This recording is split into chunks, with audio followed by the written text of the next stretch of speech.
Kemudian di sini musannif akan menyebutkan hadis tentang keistimewaan puasa yang membuat dia itu berbeda daripada ibadah-ibadah yang lain.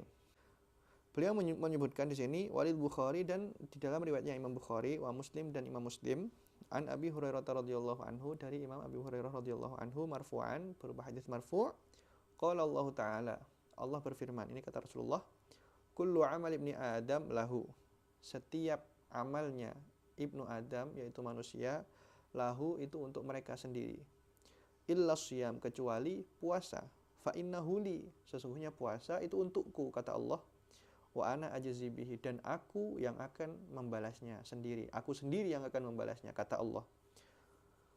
Wasyamu junnatun, dan puasa itu adalah tameng, yakni wiqayatun minal ma'asi, yaitu penjagaan daripada maksiat, au hisnun mani'un minan nar, atau tameng yang menahan daripada api neraka, yang melindungi daripada api neraka. Fa idza kana yaumu shaumi ahadikum, barang siapa dari kalian itu berada di tengah-tengah puasa kalian, fala yarfuth, maka jangan kalian itu berkata kotor, wala yaskhab, dan jangan kalian itu marah, fa in sabahu ahadun, jika ada seseorang yang mengejek kalian atau mengumpat kalian atau mencela kalian, au qatalahu, atau menyerang kalian, falyaqul, maka katakanlah, inni mru'un shaim, sesungguhnya aku itu adalah orang yang sedang berpuasa.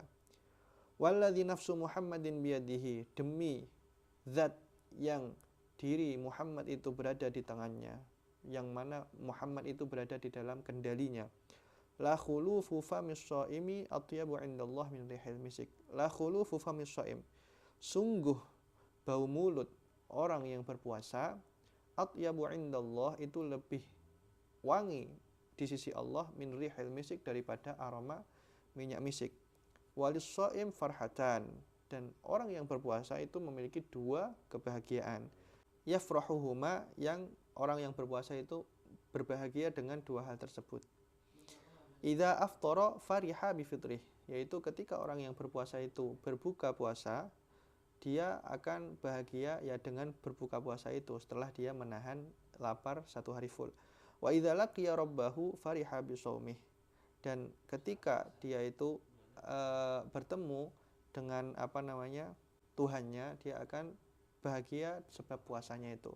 Dalam artian dua kebahagiaan itu adalah ketika berbuka puasa dan ketika nanti dia itu bertemu dengan Allah Subhanahu wa taala. Wal lafdzu li Muslim, dan lafaz tersebut itu lafadznya Imam Muslim.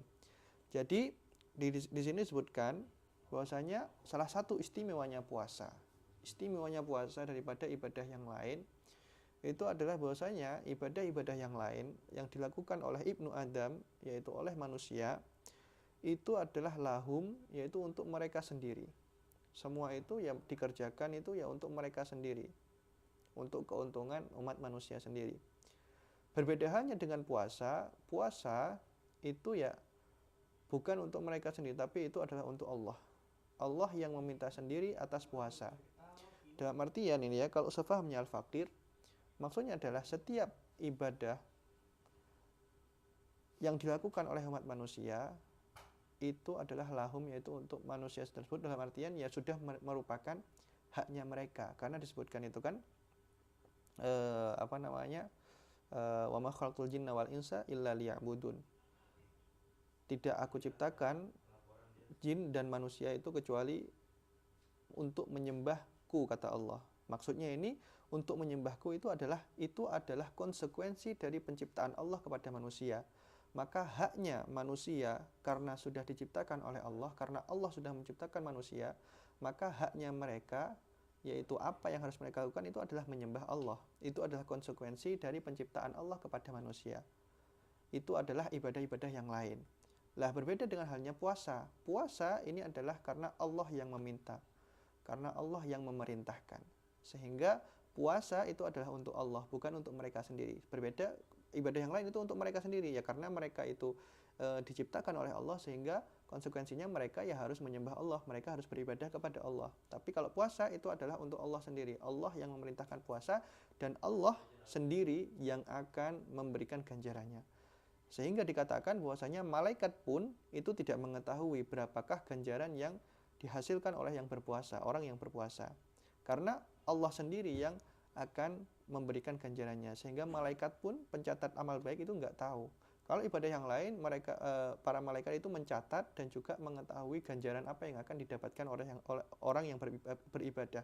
Tapi kalau puasa itu para malaikat pun nggak tahu, yang tahu itu hanya Allah. Karena Allah sendiri yang akan memberikan ganjarannya. Jadi itu adalah keistimewaan puasa daripada ibadah-ibadah yang lain. Kemudian di sini disebutkan wasyamu junnatun.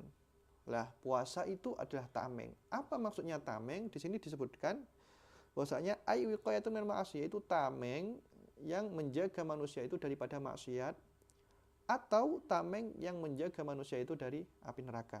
Jadi makna junnah, makna tameng itu memiliki dua arti. Ada yang bisa jadi maknanya itu adalah menjaga daripada perbuatan buruk, dan yang kedua bisa jadi maknanya itu adalah wiqayah anin nar, ay hisnun mani'un minan nar, yaitu tameng daripada api neraka. Jadi puasa itu adalah tameng dari dua hal tersebut, dari dari dosa, dari maksiat, dan daripada api neraka. Makanya ketika orang itu syahwatnya itu besar, disebutkan di dalam kitab fikih, kalau orang itu syahwatnya besar dan dia belum sanggup untuk menikah, maka dia disunahkan untuk berpuasa. Tujuannya apa? Ya tujuannya untuk menjaga daripada syahwatnya, karena disebutkan yaitu syam itu adalah wiqayah anil ma'asi, untuk menjaga syahwat kita, untuk menjaga kita daripada melakukan dosa. Makanya disunahkan untuk berpuasa. Jadi seperti itu. Dan ada juga yang memaknai junnah ini adalah hisnun minan nar, yaitu menjaga kita, tameng kita daripada api neraka, supaya kita tidak masuk neraka. Jadi kurang lebih seperti itu. Kemudian di sini disebutkan, makanya ketika kalian itu sedang puasa, itu jangan berkata kotor, karena ya disebutkan di hadis-hadis sebelumnya, orang yang puasa itu adalah tameng, selama kita nggak merusaknya dengan perkataan kotor atau perkataan buruk, karena hal tersebut akan menghilangkan pahala dari puasa, akan menghilangkan dari esensi dasar daripada puasa. Nah, kemudian di sini disebutkan bahwasanya Nabi Muhammad bersumpah bau mulutnya orang yang berpuasa, bau mulut yang disebabkan dia itu puasa, itu lebih wangi di sisi Allah daripada rihil misik, daripada minyak misik. Nah, ini maksudnya apa? Yaitu adalah orang yang berpuasa itu doanya akan lebih mudah didengar oleh Allah. Kenapa? Ya karena ya seperti baunya minyak misik itu, karena langsung tercium, langsung kayak orang ketika dia itu wangi, pasti kan fokusnya itu lebih tertuju ke orang tersebut. Seperti ada orang itu semua berkumpul, ada beberapa orang, tapi satu orang itu wangi, pasti kan kayak refleks daripada kita itu pasti lebih condong ke orang yang wangi itu, langsung fokusnya itu tertuju kayak gitu. Sama seperti itu, orang yang berpuasa itu kata Allah, bau mulutnya itu lebih wangi daripada minyak misik, sehingga doanya orang yang berpuasa itu lebih cepat diijabah. Kenapa ya? Karena daripada banyaknya doa di seluruh dunia ini, itu yang bau wanginya itu lebih kuat, maka itu yang lebih menarik perhatian, sehingga lebih cepat dikabulkan oleh Allah. Jadi kurang lebih seperti itu. Makanya salah satu doa yang mustajab itu adalah doa ketika orang itu sedang berpuasa. Tapi di sini bukan berarti ya, kan di sini disebutkan bau mulutnya orang yang berpuasa itu lebih wangi di sisi Allah daripada minyak misik.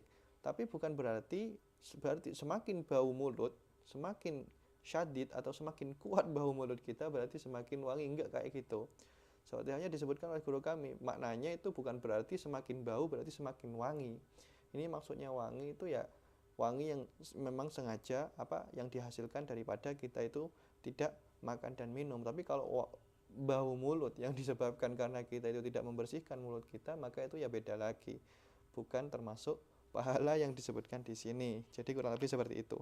Kemudian di sini juga disebutkan bahwasanya orang yang berpuasa itu memiliki dua kebahagiaan, diberikan dua kebahagiaan. Apakah dua kebahagiaan tersebut? Yaitu yang pertama, bahagia ketika di dunia. Kapan? Yaitu ketika dia itu berbuka puasa. Yang kedua adalah di akhirat. Kebahagiaan di akhirat kapan? Yaitu ketika dia dipertemukan atau ketika dia itu bertemu dengan Tuhannya, yaitu Allah Subhanahu wa Ta'ala. Jadi itu adalah keistimewaan puasa daripada ibadah-ibadah yang lain.